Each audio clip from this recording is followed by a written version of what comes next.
Tell you when we're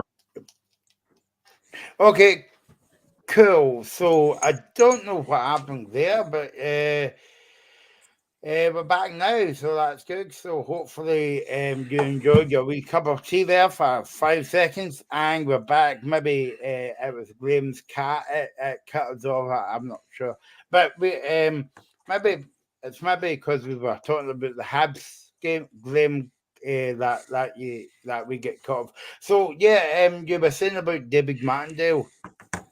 yeah, it just seems to me to be he's very negative just now. I don't know why. It seems like he's kind of I don't want to say given up, but he just doesn't sound as upbeat as he normally does. And listen, I can understand because Livingston have been on a really poor run. They've not won in six. They can't score goals. There's been a lot of talk about Bruce Anderson potentially leaving in January. They just look like they're on a really bad run just now. I mean, tomorrow again's a big game for them. They are. But again, I suppose the one thing for Livingston I would say is they're not cut adrift. You know, they are still in obviously the bottom of the league, but they're not cut adrift just now. So there is a bit of they are in a place we can get out of. But they just, for me, David Martindale just seems to be a bit negative, and Yeah. things seem to be getting to him. You know, the whole thing about, and I know we've talked about it before, but I'm sorry for any Livy fans that are watching this or Kelly fans, but I hate plastic pitches.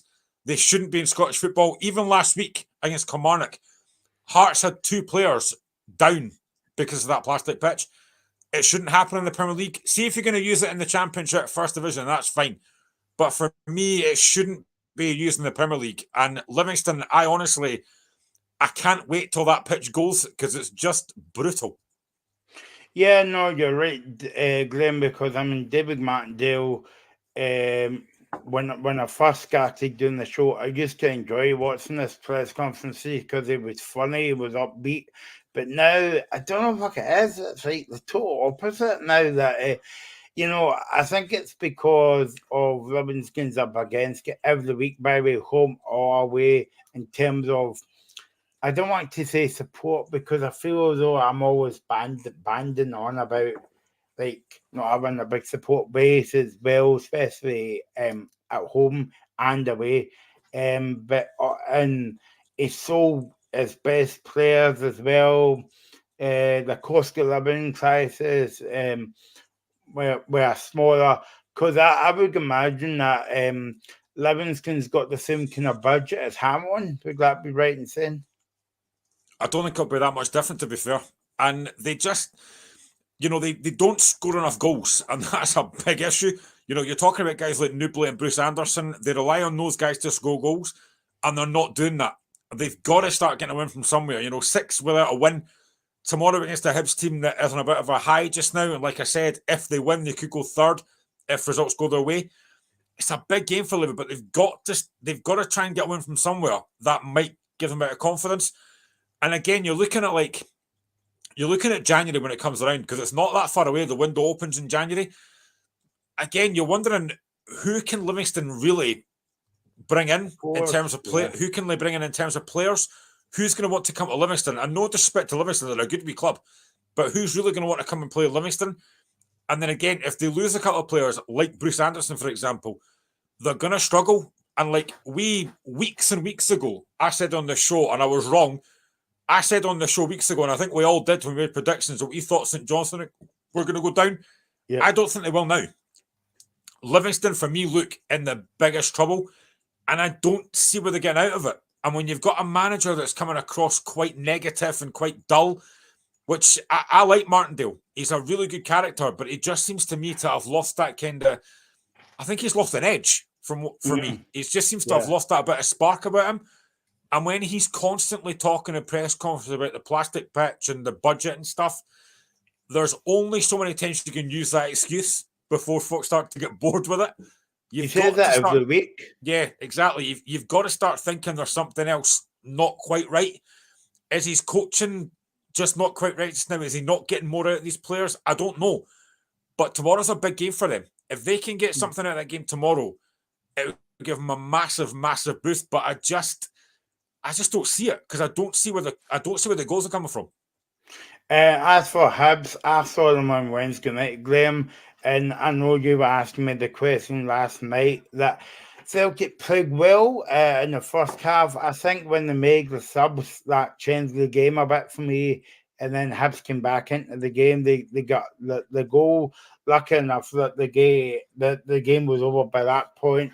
They still had a kind of outside chance, because if it gets to 4-2, you're thinking, well, maybe, but 4-1 was a bit.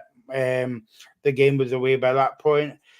I said to you that I enjoy watching teams when they come at Parkhead and maybe Ibrox setting it straight as well, that they don't park the bus, they actually come out and have a wee go.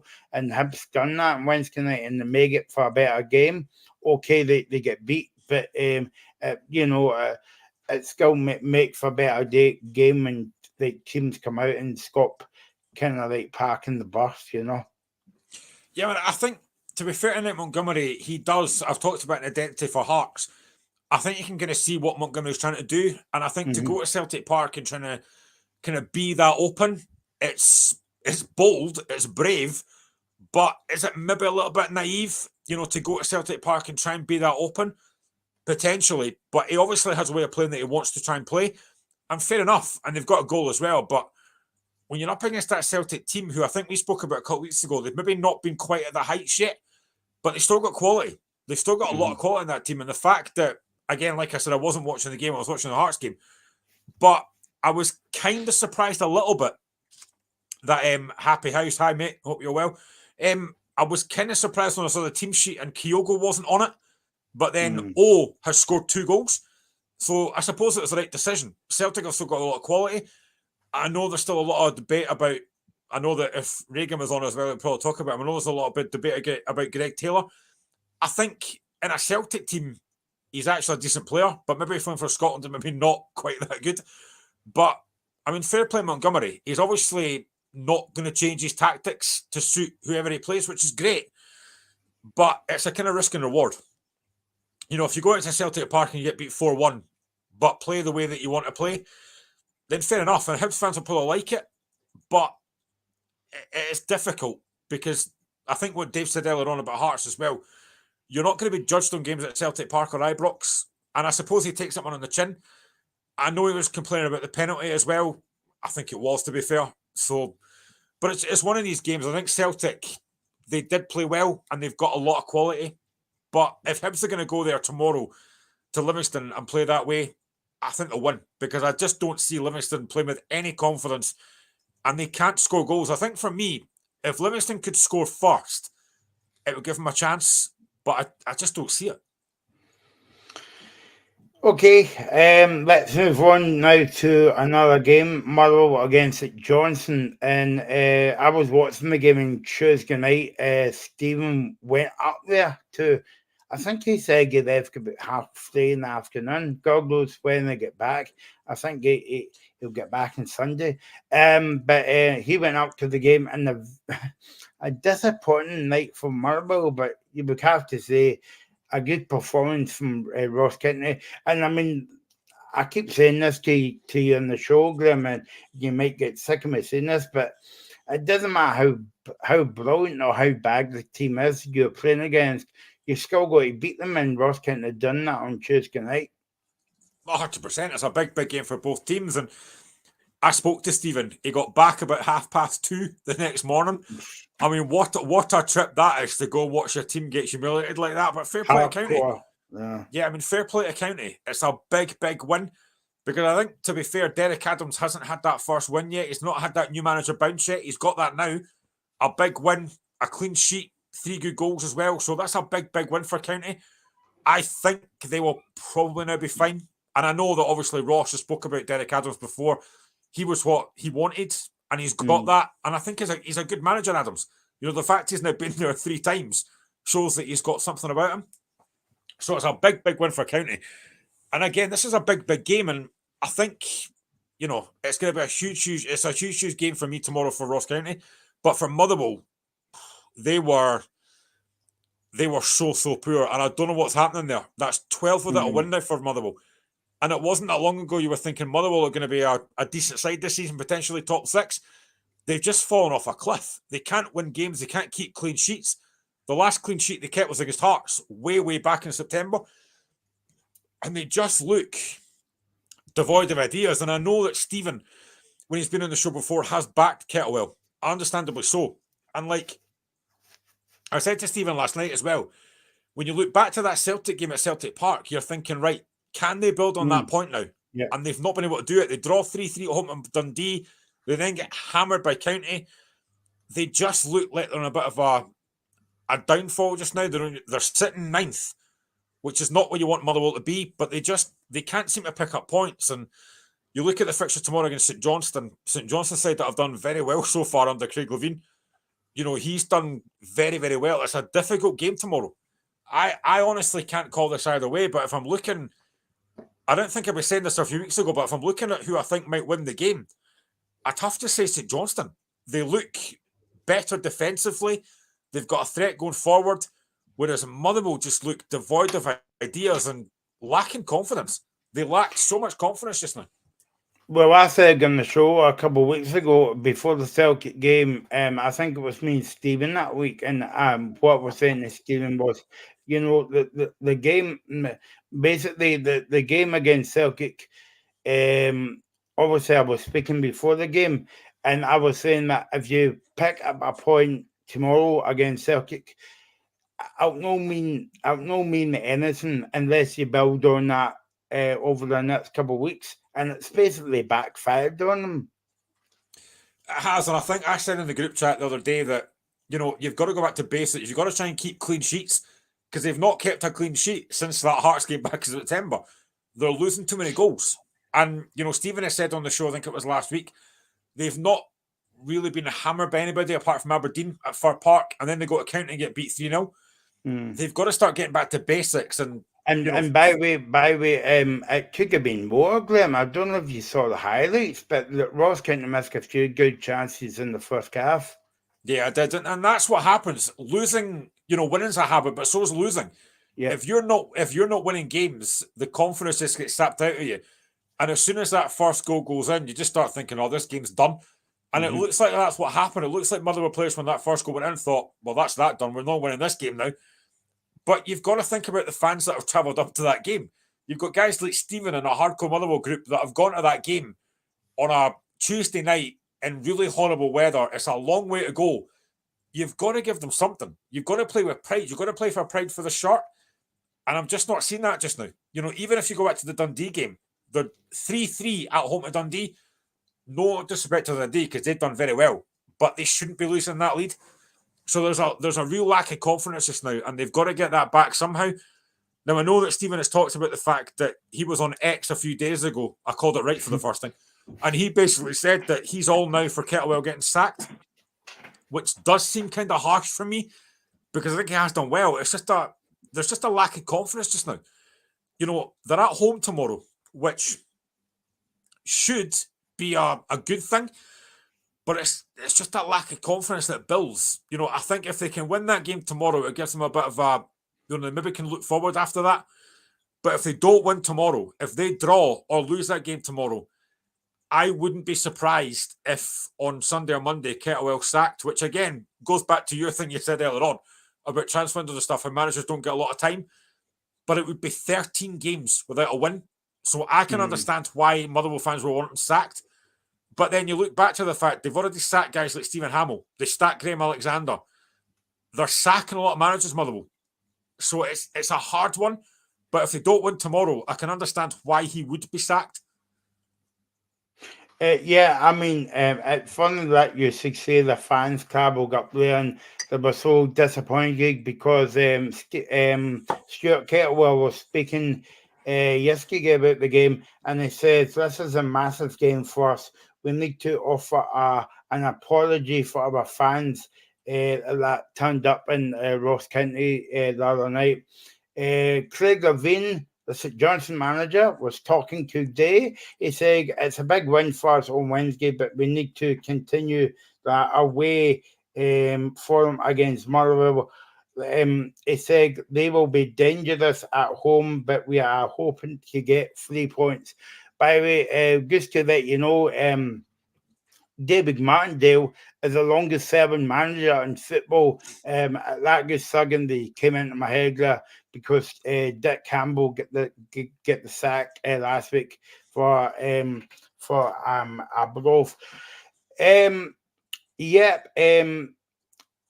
I was going to say to you as well, Graham, I know your point to get in the group chat that Motherwell's not won a game for like 13 games. I think you said that to me before the game on Tuesday night. I can't remember.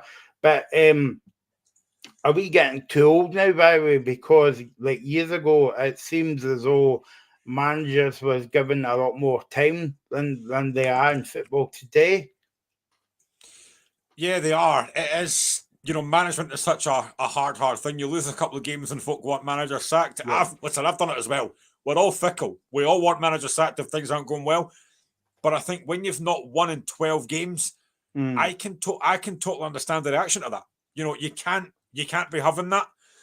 And I think Kettlewell, he is under huge pressure. But again, they're not bottom. They're not in a bad position. A couple of wins and they're back up the league again, but they have to start winning games. And I think a home game against St Johnstone is a game that you'd be looking to take points from. You've got to be looking to win that game. But it's a tough game to call because St Johnstone, like I said, have done well. They're up to 10th now. Craig Levein, for me, has done a very good job since he came in. And I said at the time when he got the job, I thought it was sensible. Bringing a guy in that's got experience, he knows what he's doing. I know that he played the 4-6-0 against Celtic last week, which nearly worked, but I didn't quite. But he's experienced. He knows what he's doing, and he's getting the best out of that team. And how often have we said on the show about guys like Nicky Clark, how important they are at St Johnstone? They've got a decent team there, and I think St Johnstone caused problems, but tomorrow's a massive game for Motherwell. If they lose that game, I honestly would not be surprised if the board then start thinking, do you know what? We have to act now. We have to act. It's good to see Craig Levein back in football, but I know that I wasn't on last weekend. But I thought St Johnstone can Celtic well in the first half anyway. Obviously, Celtic went on and won the game comfortably, you would say, at the end up. But like St Johnstone did what they had to do, Graham. Stuff. It's a very stuffy performance they put in against Celtic last week. But a brilliant win in midweek. But again, they've got to go and build on that now against Motherwell tomorrow. Yeah, they do. To beat St Mirren, who have been flying, let's be honest, that was a big victory for them. And to keep a clean sheet as well. To keep a clean sheet was massive for them. So it is a big game for them. And if they can just keep that momentum going, which they seem to have just now, again, they're in a decent position. I think they will probably be okay this season. Aberdeen are below St Johnstone, and who would have thought that weeks and weeks ago? That's how bad it's been. So I think fair play to St Johnstone. The fact that they made a sensible point in bringing Levein in. I know that a lot of Hearts fans don't have a lot of high opinion of Levein. I think he did well for Hearts before, but it's a sensible appointment. The one thing I was surprised about was it was a 3-year contract. I didn't think that would happen. But listen, he's got time to get a team that he wants. He's got time to get that team up the league. And I think St Johnstone will be fine now. But it's a big game for them tomorrow as well. But for me, it's far bigger for Motherwell. Because I think if Motherwell don't win that game, we will have Stephen on group chats. We will have Stephen on Twitter. We will have Stephen on everything saying that Kettlewell's got to be sacked. And I completely get it. I completely get it. Because that would then be 13 games without a win. And that can't be acceptable. Although, having said that, there's quite a few draws in there. And they have scored goals. I know that Stephen talked a couple of days ago about the fact that, they don't have a natural goal scorer. I think Mika Bireth is a really good player. I agree with what Stephen said, though, about Theo Bair and Ollie Shaw. For me, they're not good enough. And I've always said that. They're not they're not natural finishers. But, just to imagine the scenario, and if, Stephen, you're watching this, imagine the scenario, right? You come to January and you're sitting 7th or 8th, and then you can bring back Kevin Van Veen. That would be a major positive. And I think Van Veen probably would come back to Motherwell if he had the chance. So that would be a big thing for them. But again, tomorrow's a massive game. They have to win that game tomorrow. And I'm just not sure they will. think Glasgow because tomorrow you'll have two managers, I think Oppressor, Barry Robson, but also Stuart Kettlewell as well. But it's funny how it changes, Glenn, because when he was appointed Motherwell manager, too late by then, they were in the bottom six. But what I said to you at the time was if Stuart Kettlewell got the job before Christmas, I think Motherwell would have finished the season in the top six. And now they're calling for his head. So somebody used to say it's a fun little game. It is, but I mean that's the way football is just now. You know, you don't get the 80s and 90s where managers would stay for a long time. And I said this weeks ago, you've only got to look at Sir Alex Ferguson. He was one game away from getting sacked, and then Mark Robin scored a goal for him that basically helped them. And after that, we know what happened after that. They won numerous titles, but you don't get that time nowadays. You know, every player, every supporter is calling for change after a couple of games. And like I said, I've been guilty of that myself. But what you want to see is an identity. See if you can see a manager trying to get a style of football. Then you will say, right, do you know what? I'll give him time to get that sorted. But when you see a manager that doesn't really know what he's doing, he doesn't know his best team, and they're not winning games. And like I mentioned there, 12 games without a win from Motherwell. I can understand where the fury is coming from guys like Stephen, because that's not good enough. You know, you shouldn't be 12 games without a win in this league. And I've always said this league is quite competitive. Now, it kind of brings me back to Celtic. I know we'll get on to Celtic shortly, but Celtic at the moment are sitting top on 42 points, Rangers on 34 points. But you might, obviously, you're a Celtic fan, you know more about this than me, but for me, I don't think Celtic have been quite as good this season, yet they are still clear at the top. So, I mean, what does that say about the rest of the league? No, that's a good point, actually. Yeah. Let's move. We'll come back to that when we talk about the Sunday game. Let's move on to Rangers against the Dundee Ibrox. It's a big week for Rangers, actually, because you would say that they've got maybe 3 cup finals, and including the real cup final, Glenn, because they've got a game tomorrow. They can still qualify for the next round of Europe. And also, they've got the cup final against Aberdeen next Sunday. Yeah, it's a massive game. And I don't think this is a given. You know, I don't know if Gregor's still watching, but Dundee have been so impressive this season. They will go Ibrox with full confidence that they can cause problems here, and I think they can. I think in terms of Rangers, you're right. It's a massive, massive week. I thought they were decent against Hearts at times, but I still thought we had chances. We just didn't take them. But it's a big, big week. You know, if they win that game tomorrow, they've got to then beat Betis and hope that Sparta Prague beat Limassol to qualify. I don't know if they'll beat Betis, to be honest. They might, but I don't know. And then the cup final. And we know that Aberdeen are under pressure, but Aberdeen haven't lost to Rangers yet in the last 3 games. So this is a tough game for Rangers, this last few games. Yeah. But tomorrow, I suppose they can only take it one game at a time. And that starts tomorrow against Dundee. I do think it'll be a difficult game. I think Rangers probably will win, but it'll be tough because I think Dundee will go there. They'll set up probably quite defensively, but they've got that threat going forward. So I think if Rangers don't score early on, like what normally happens, you'll hear that Ibrox crowd getting very frustrated. If they score early, it could be 3 or 4. But I think Dundee can cause problems tomorrow. I genuinely do. And Gregor's back on. I think it could be close. I agree. Yeah.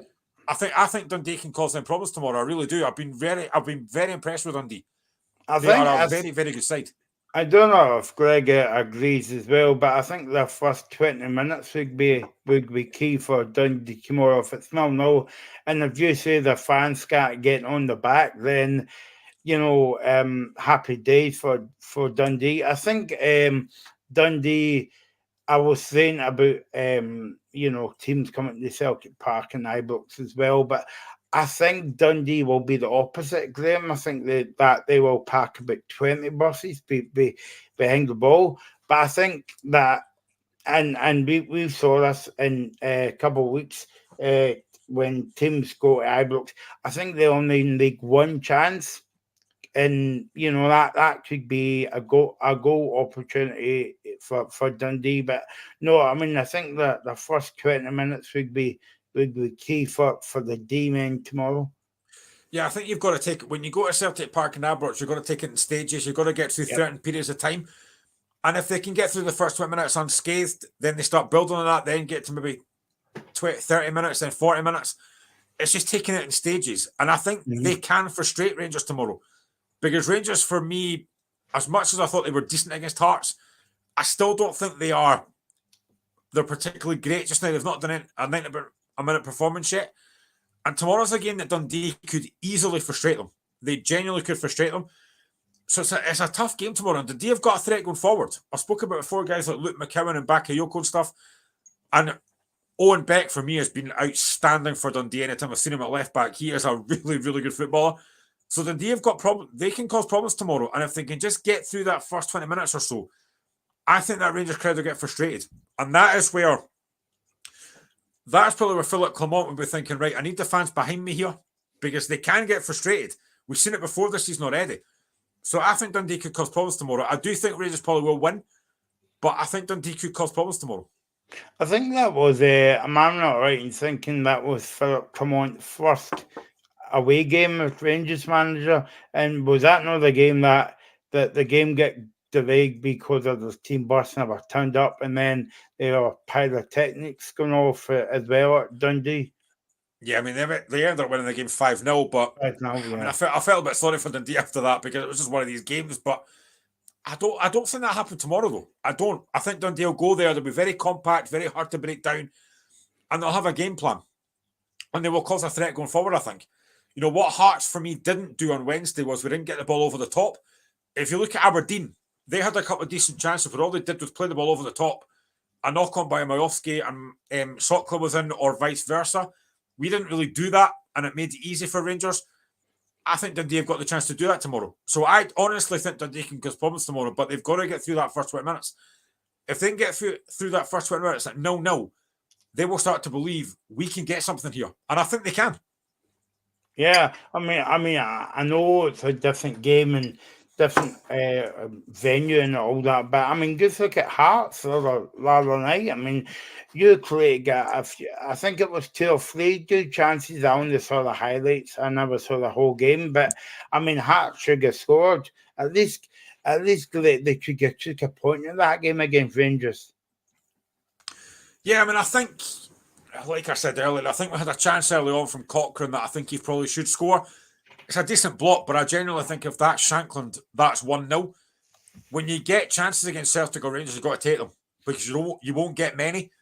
And we had 2 or 3 really good chances in that game. We had a chance in the second half where Vargas has a shot saved from Butland. Tagawa probably should score as well. So we had chance, we didn't take them. And Rangers took the chance that they got in the first half. So that's what Dundee have got to do tomorrow. You might not get a lot of chances at Ibrox, but when you get one, you've got to take it because that gives you a chance. I mean, imagine if Dundee were to take the lead tomorrow. I mean, talk about frustration with Rangers fans. They'd be furious. But it's a big chance for Dundee tomorrow. They can cause problems, but they've got to keep it tight early on. If they do that, they give themselves a chance. No disrespect to Gregor or any of the Dundee fans watching this as well, but how would Rangers team approach the game?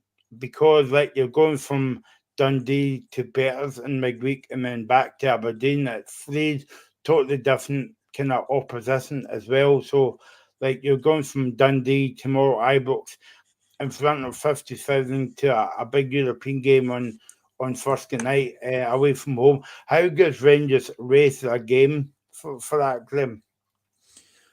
It's tough. It is very tough. I mean, Betis are going to be a difficult team, but I think you've got to. I suppose it's difficult because you've got a cup final coming up a few days later as well. So again, it's all about team selection. It's what you're going to do with that. It's the same for Aberdeen. But I suppose Aberdeen have got the fact that they're at Europe anyway, so they can afford to rest players. And as Dave mentioned earlier on, he'd be quite happy to play teenagers in that game against Frankfurt. Rangers can't really do that because they could still qualify. So it's a tough one. It's a balancing act, I think. But it's a difficult one. I think what they've got to do tomorrow for me is just get the game won tomorrow, put pressure on Celtic going out of the game against Kilmarnock, and then you can look at that. You can look at that game next week. But Betis is going to be a hard game. I think Betis are probably the better team, but it's such a difficult game to call, I think. But like I said, it's a balancing act, I think. I was going to ask you about Ross McCausland, Graham, and we done the last European game, and don't get me wrong, he scored the goal that night. He came on and he made the second half, the kind of Ross McCall show for Rangers. But I'm thinking about, what does that say about the Rangers squad if he's only played 2 games? And they want all the Rangers fans want him to start the game every week. What does that say about the current Rangers squad? If a young boy can come in, play 2 games, and they want him to sign a new deal right away, what does that say about the crop of players that's there? It's a fair point, and I've been real impressed with McCausland. Again, I thought on Wednesday him and Sema were Rangers' best players. They were the best threat. I think McCausland's been outstanding. Apart from the diving against Livingston, I think he's been brilliant. He doesn't, and I think what you get with young players is they don't show any fear. I like the fact that when he gets the ball, he tries to make things happen. And it probably does say that maybe Clement doesn't fancy some of the players that he's got.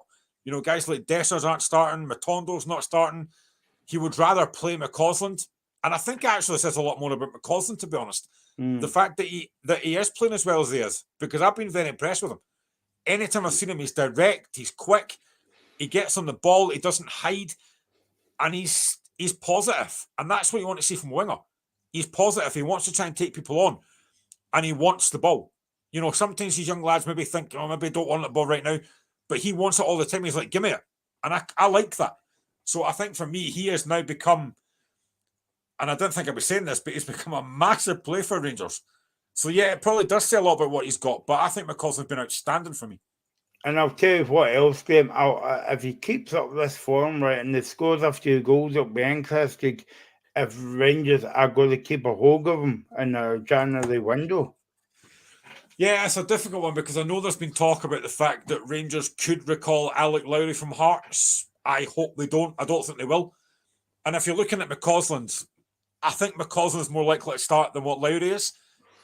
Listen, I like Alec Lowry. He's been great for Hearts, but for me, I think McCausland's done very well, and I think they will look to keep him on, and probably time down a long-term deal because I think he's been excellent.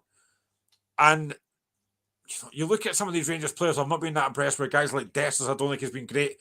I think Lammers, I know that Josh has talked about Lammers before. I don't think he's been particularly impressive. For me, the one player that's looked impressive is Sema. I think he's been excellent for me anytime I've seen him. He's a goal scorer. Yeah. Apart from that, I don't see a lot else in that Rangers team. Well, the goalkeeper. Yeah, he to be fair, he's been good as well. But apart from that, I don't see a lot else in that Rangers team that I think the recruitment's been fantastic. Now, again, it can all change. Well, it just showed you, Glenn, because Celtic got stupid points this season, yet Rangers failed to cap that. I can't even say that word at this time of night, but you know what I mean? Not 100%. Celtic drop points against Motherwell, and the next day Rangers drop points against Aberdeen. So St Johnstone. That's just the way it is, unfortunately. Or maybe it's a good thing, I don't know. But that's just the way it is. This league can be quite tight.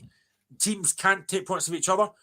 But for me, I look at that Rangers team, and although they obviously beat us on Wednesday, I'm still not overly convinced by them yet. I'm still not overly convinced that they've got a great squad there. Now, I know Josh might disagree, I don't know. But from what I've seen of them, I think there's only a couple of players in that team that I think look really impressive. John Lundstram, I think, actually looks decent. I think he's done well. But the recruitment, I don't think, has been great. And I think a lot of Rangers fans, I'm not a Rangers fan, before I get accused of that, but I think a lot of Rangers fans might think the same thing, that recruitment's not been particularly impressive. Well, I mean, it took Rangers to score the penalty against Hearts at Ibrox in, 90 minutes or 9 minutes, and they weren't brilliant that day either, Graham. No, they weren't. I mean, I know there's a lot of talk about Rangers penalty, and that's the thing. See, on Wednesday before the game, I was in a few group chats, and all the talk is about when are Rangers getting their penalty. They never got it for once. They never got a penalty. But yeah, it is. I mean, James Tavernier is the biggest threat from penalties, basically. But I think the recruitment's been a bit. I think the recruitment's been a bit scattergun. I don't know how they recruit. I don't know what they look for, but I just don't think it's been overly impressive. And like you said there a minute ago, and you are right. The fact that McCausland is starting over guys like Matondo and Dessers and stuff maybe doesn't say a lot about how the recruitment's been at Rangers, because I don't think it's been great. Okay, let's move on to the last game of the week. Saturday anyway. St Mirren against Ross County, Graham. Yeah, St Mirren need to bounce back from that defeat on Wednesday, because that would have been a disappointing for them against St Johnstone. That would have been a game that they thought they would win. They've got to bounce back from that, and they have been on a bit of a poor run recently, St Mirren. I'm going to be honest, and I think I've said this before, I don't think they will finish third. They were a great season, but I just think they are going to fall away. Hopefully Hearts finish third, but tomorrow's a big game for them. It's a huge, huge game for them. And the fact that at home might help Ross County again off the back of a really good win the other day. This is a difficult game to call, I think. But St Mirren have got to bounce back from that, and I'm sure that Robinson will be getting it into his players that you need to get a result here. It's a big, big game. And again, if results go their way, they're back to third. So it's a big game for both teams, I think. And I think it's a big test for. I think it's a big test for the county manager, because obviously, I think this is his first away game. Am I right in saying that? Maybe I can't quite remember. But St Mirren's a decent team, no matter if it's home or away. Yeah, definitely. You know it's going to be a hard game tomorrow. You know that they'll be up for it, St Mirren, after that defeat against St Johnstone. It'll be a difficult game, and I expect St Mirren to come out quickly. I expect them to try and press really high, and I expect them to take the game to to Ross County, because they're at home. It'll be a hard game, but again, like any game, I think the first goal is crucial. If St Mirren get the first goal, I think they could go and win by 2 or 3. But if Ross County can keep it tight and get that first goal, it could be interesting. But I genuinely think if I was going to predict a win right now, if Ashley was watching this, I would probably say St Mirren, just because I think they're at home. They're a good side at home. Away from home, maybe not quite as good, but at home, I think they're a good side. And I think tomorrow's a game that we'll be looking at thinking, right, we can get 3 points from this. We have to bounce back from Wednesday, and I think they will. Okay, let's move on to the last game of the weekend on Sunday. Celtic against Kilmarnock against Celtic, whoever thought kickoff live on Sky, and it's written on the it's written in the stars, Graham, that Gary Mackay-Stevens is going to score against Celtic, because how many times have we saw that over the years that an ex-player goes back to their former club and scores a goal, or the winning goal? So do you think it's a good signing for Kilmarnock? I think it is. Gary Mackay-Stevens is a decent player. Yeah, he's not really hit the heights at Hearts, to be fair. A lot of Hearts fans don't rate Mackay-Steven. I thought he did okay. I wouldn't say any more than that. But I think, again, like St Johnstone appointing Levine, I think this makes sense. He's got plenty of experience. He doesn't really have the flicks and tricks that he had a long, long time ago, but he's got the experience. I think it's a good appointment. I think it's a good decision. And again, it's only a short deal up until January, I think, so it's not a long-term deal. They might make that permanent. I don't know, but yeah, I think it's a good decision. I think for Kilmarnock, they needed a bit more creativity in there, because Dave talked about the fact that Aberdeen are a one-man team with Majowski. I think at times Kilmarnock are very much the same with Danny Armstrong. They rely on him a lot. So I think it does make sense to bring that bit more creativity in. So yeah, I think it's a good appointment. I think it's good for both Kilmarnock and Mackay-Steven. He'll get more game time. He's at a club that will use him properly, I think. So I think it's a good signing. And I think, honestly, that game it's so tough. Because Kilmarnock have already beaten Celtic at Rugby Park earlier in the season, the Viaplay Cup.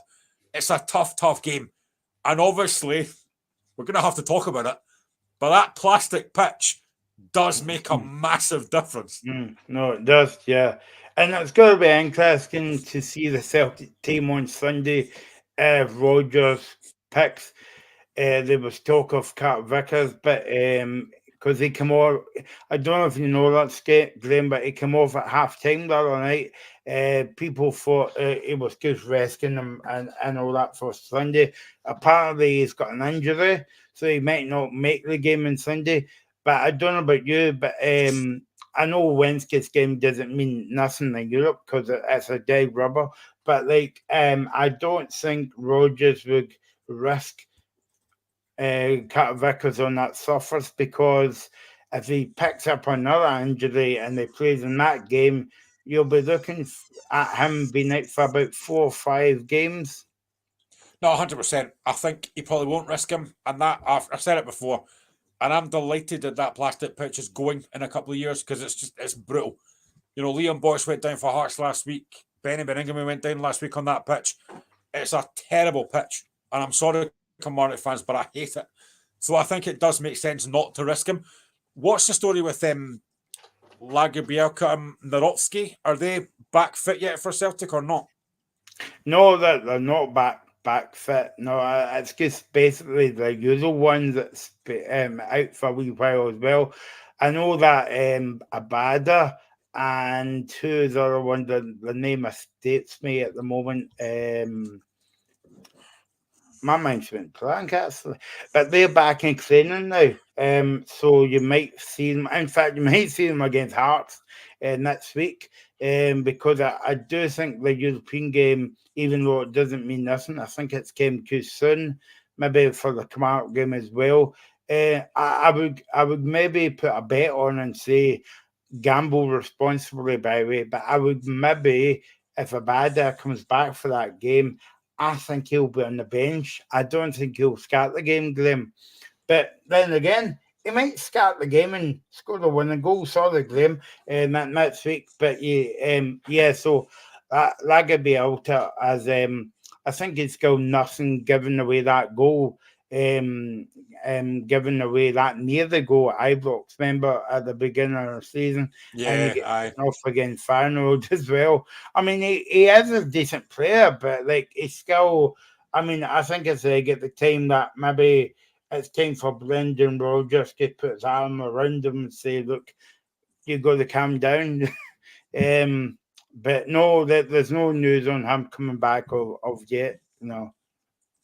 I mean, I think, to be fair, I still think Celtic got a decent side there. You know, I think Liam Scales has done very well, to be fair. Yeah. So Celtic probably should still have enough. And again, the confidence that O will get from getting a couple of goals on Wednesday night as well. Like I said, I was surprised that Kyogo didn't start, but O's come in and done well, so fair enough. How did you sit on the debate in terms of Kyogo versus O? Because I know that I saw a lot of fans on Twitter to say that, well, O's not up to the mark, but my answer would be like that. Well, it's a bit unfair because you've hardly saw O. He's come on for 10 minutes from the bench, and that's not enough time to make an impact into the game. Yeah, he scored the other week, Wednesday night, and then they scored a hat-trick, but Rodgers kind of took him off in the second half. What about you? How do you kind of stand in that one, Kyogo versus O? I think it's a tough one because for me, I do think Kyogo is still Celtic's biggest asset, and he's a very sellable asset. He's a brilliant, brilliant player, and he's a natural goal scorer. But where I think the problem is, and I've seen a lot of Celtic fans talk about this as well, is that under Rodgers, he's playing a lot deeper. Under a guy like Ange, he was basically playing as a striker. Basically, he was in the box, but now he's kind of playing a lot deeper, and that's not where you want Kyogo. You want Kyogo in the box, getting on the end of crosses from guys like Palmer and Matt O'Reilly. But he's not really doing that now. He's dropping a lot deeper. I think you've got to play Kyogo in his natural position because he's, for me, obviously apart from Shankland, he's the best striker in the league, and he was top goal scorer last season. He is, for me, Celtic's still best striker. He's done brilliantly since he came in, but I think he's not. I don't think Rodgers getting the best out of him playing the way he is. And all you can do if you're O when you're asked to come on is to come on and do well, and he's doing that. He's come in on Wednesday and scored 2 goals. He's doing what he can do. Now, I don't know if Rodgers will ever do this. You might know more than me, but is there a chance that he could play both Kyogo and O? It's funny we have that same conversation when we talk about Scotland, Graham, as well. But I would like them to play their two up front. I think all reminds me of kind of like Eggwag in the way, kind of like what I mean by that is I know that they're two totally different players, but what I mean by that is like always get good strength on the ball. He can hold players off the ball, whereas Kyogo can just, but I don't want to say can just like fall over easily because that's a bit unfair. But I think like if you were going to play him, I think it's back to that argument when we talk about Dykes and Adams, Glenn, that I would maybe play behind Kyogo because O can run. He's got some speed, whereas Kyogo knows a way could go with. Both of them does, to be honest with you. But I think like if they were going to play the two of them, maybe Wednesday night would be a kind of perfect example to use because I mean the game doesn't mean nothing, to be honest with you. That Rodgers can try and test different things out. Okay, maybe you want to win the game because there's money at stake in the game, but that's where I would play kind of like O and Kyogo if they do play together. But I very much doubt it. I think he tried that a few games ago, Graham, and it never worked out. I can't remember what game it was actually. I don't know if it was a game at home. I think it was a game against St Johnson actually. Played the two of them up front. And obviously it didn't kind of like work out that game. But no, that's what I would like to see them doing. But yeah, I mean Celtic's it's got to be I mean, let's face it, every game's a very difficult game because teams step up to the plate, but it makes it more spicier because Kilmarnock beat Celtic at the beginning of the season. And I mean, it's as Roger said today, it's a totally different team to what, Kilmarnock beat Celtic at the beginning of the season. But I mean, Celtic needs to be on their guard because it's opposite way about this weekend, isn't it? Grim Celtic plays on Sunday, Rangers plays on Saturday. So by the time 12 o'clock comes on Sunday, Celtic would know what to do. Yeah, I mean, if Rangers win tomorrow, which I do think they will, they would go 5 points behind Celtic, so that makes it a really, really tough game on Sunday. And we know what Kilmarnock can be like. They can make it very difficult. Like I said, I think Armstrong's a good player. It's a tough game for Celtic. It is a really difficult game. I don't think Kilmarnock will change the way they played in that Viaplay Cup game. They will be very defensive, very rigid. They will know what they're doing. And they're going to make it difficult. I can see exactly the same kind of performance as that Celtic game in the Viaplay Cup. And it's up to Rodgers and Celtic to think of a way of kind of figuring out how to play against that. It's very difficult. But like I say, if Rangers win tomorrow and go 5 points behind, it makes Sunday really interesting. And we know that there's the Glasgow derbies to come as well. It's a tough game for Celtic. I do think they probably will win this game, maybe by the odd goal. Yeah, but it's going to be so tough because Kilmarnock are going to make it difficult. Yeah, no, I would say the same as well. I guess the odd goal on Sunday because Kilmarnock's they've always made it difficult for Celtic down at Rugby Park. Brendan Rodgers said today that it's going to be a tough game for us. It's a difficult game. It's basically a different team since we were last down there in the Cup. And then he spoke about Derek McInnes. Derek McInnes has put a good squad together as well. Do you think as well that sometimes in football, Graham, we always speak about managers basically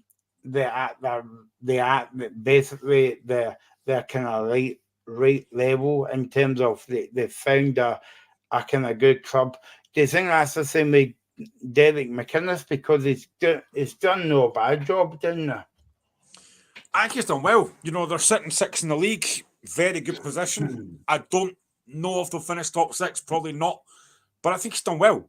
There's no doubt McInnes is a good manager, experienced, he knows what he's doing. He gets the best out of that group of players he's got. I do think they are very reliant on Danny Armstrong. I think he's a very good player. If they lose him, I don't know where they would be, to be honest. But McInnes has done very well. And I think they will make it very difficult for Celtic on Sunday. I mean, if they win that game, what a boost that would be. I genuinely think McInnes is punching above his weight at Kilmarnock. He's done a great job, but Sunday's a tough game. But again, like I said a few times today already, games against Celtic you won't be judged against. But if they could win that game again, what a boost that would be. No, definitely. So that's the game on Sunday. Celtic, Kilmarnock against Celtic. Let's look at the game quickly on the Championship tonight. Rev Forwards against Packet Thistle. Give run through all the other games for you. Arbroath versus Greenock Morrison. I'll give you them the Sunday name there. Dundee United against Ayr United and Queen's Park against Inverness. Graham, what's your pick of the game there? To be honest, I think it's the one tonight. I think that's a big game. I honestly actually think Wraith have got a very good chance to win this league. They were 1-0 down against Inverness last week. They won the game with 4 minutes to go. They scored 2 in the last 4 minutes.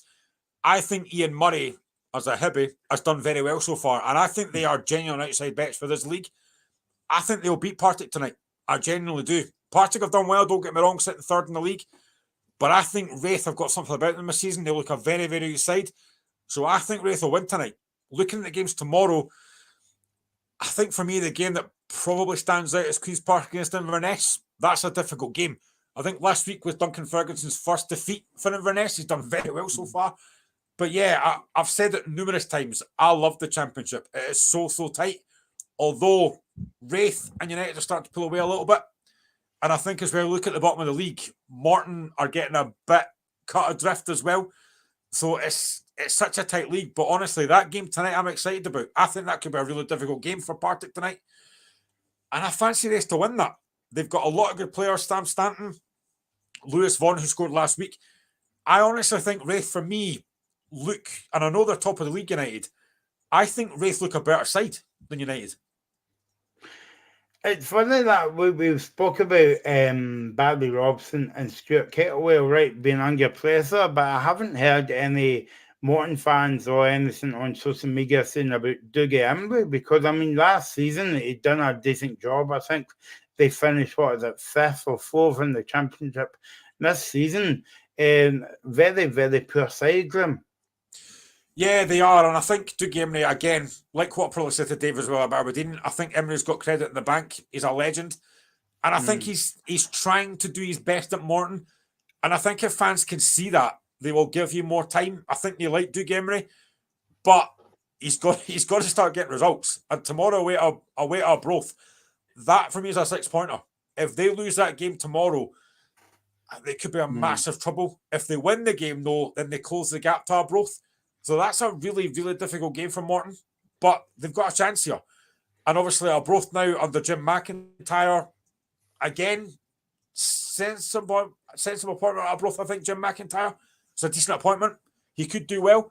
So yeah, it's such a tough league. But I just think that Dougie Imrie, I quite like him. I like his interviews. I like the way he comes across. And he is trying to do his best.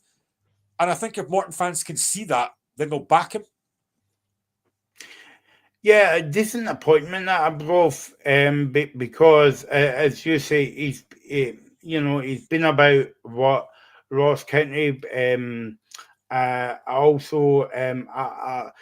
actually forgot about this. He scored the one goal at a cup final for Raith Rovers years ago at Hampden Park.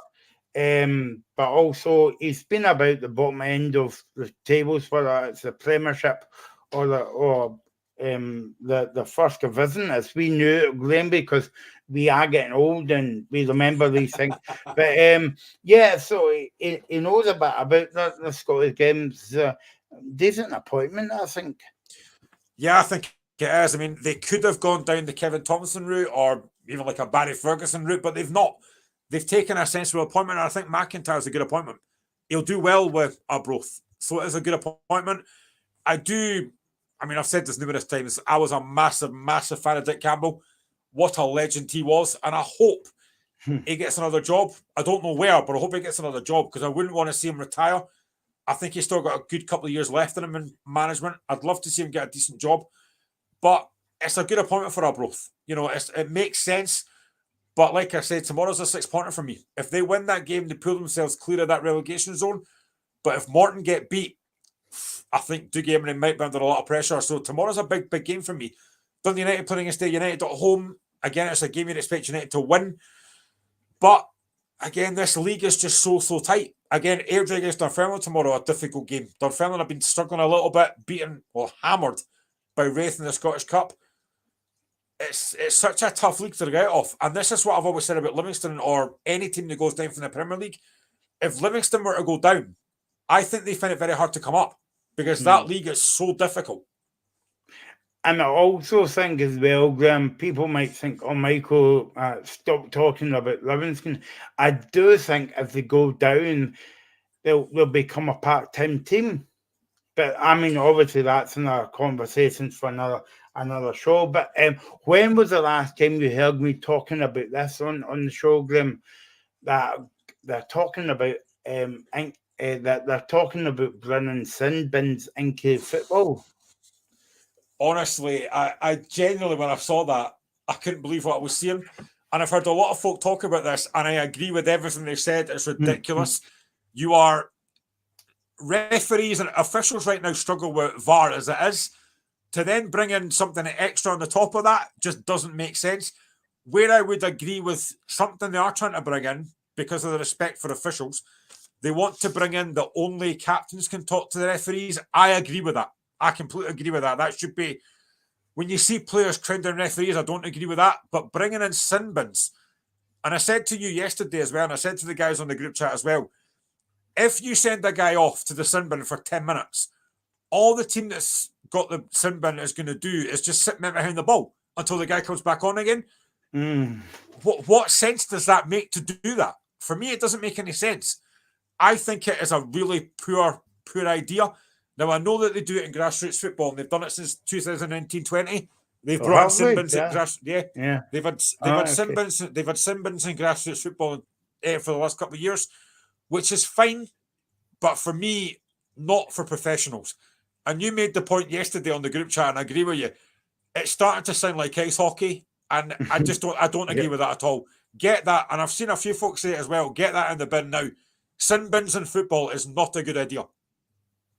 Yeah, well, see, when you think about it, Graham, right, if somebody's going, say they block into the Aberdeen Hearts game tomorrow, right, somebody gets sent to the sin bin, right, you're going to actually take 5 minutes to go off the park, right, for about 5 minutes. So the game's now going to be longer because you've got that, you've got VAR. And also, I know I was saying about ice hockey, but it's football's actually beginning to sing the American football now. Too many rules. And remember when football used to be a simple game of football? Like you win or you get beat. But now it's like, is it a penalty? Or if it's not a penalty, yeah, we'll add about 20 minutes on at the end of the game. Well, they're talking about bringing in sin bins for like dissent and tactical fouls. So a tactical foul is like somebody breaking away and he gets brought down. I just don't see the point in that. A yellow card is fine. That's fine. What's the point in putting a sin bin in for somebody for that? When, like I said, all the teams are going to do is just sit men behind the ball. I think it's pointless. They're trying to... Football, for me, is getting ruined already with VAR. Why would you then bring in something else on top of that to make it even worse? Football, it's always been told that the football's a beautiful game, but it's not. It's getting ruined by these stupid decisions. And I do think as well, Graham, that I know we've only got a minute left, but I do think that the word beautiful has been took out of football. No, it has. I completely agree with you. It has completely. And I think a big part of that is VAR has ruined it. Yeah, because too many officials right now are just killing the game. And if you then bring in sin bins, that's going to make it even worse. Yeah. So basically what me and Graham says is if you're going to the game, take your sleeping bag because you might be away for a week or whatever. Or maybe you'll get to see your Twitter, sorry. Yeah, so thanks for all your comments tonight. Sorry about the wee halftime sub. we had in, but that wasn't anything to do with us.